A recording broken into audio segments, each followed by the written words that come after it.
Tirupati assembly స్థానాన్ని జనసేనకు కేటాయించడంపై పునరాలోచించుకోవాలని కోరారు టీడీపీ మాజీ ఎమ్మెల్యే ఎం సుగుణమ్మ. అహర్నిశలు పార్టీ కోసం పనిచేశారని, చంద్రబాబు సర్వేలు ఏమయ్యాయంటూ ప్రశ్నించారామె. ప్రెస్ మీట్లో మాట్లాడుతూ కన్నీటి పర్యంతమయ్యారు సుగుణమ్మ.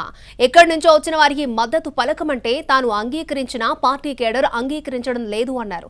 వైసీపీ నుంచి వచ్చిన వారికి సీటు కేటాయిస్తే జనం అంగీకరించడం లేదని చెప్పారు.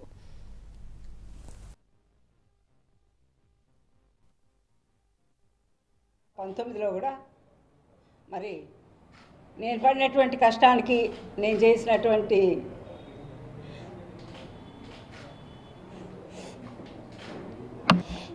సర్వీస్కి చంద్రబాబు నాయుడు గారు నాకే టికెట్ ఇవ్వడం జరిగింది. అయినా నేను ఓడిపోలేదు. అప్పుడు కూడా అంత గాల్లో కూడా నేను ఓడిపోలేదు. 13 రౌండ్లలో కూడా నేను 3000 మెజార్టీతోనే నిలిచాను. మరి తెలిసిన విషయమే, ప్రభుత్వాలు వచ్చినప్పుడు వాళ్ళ అధికారం వస్తుందన్నప్పుడు చాలా తారుమారులు జరుగుతాయి.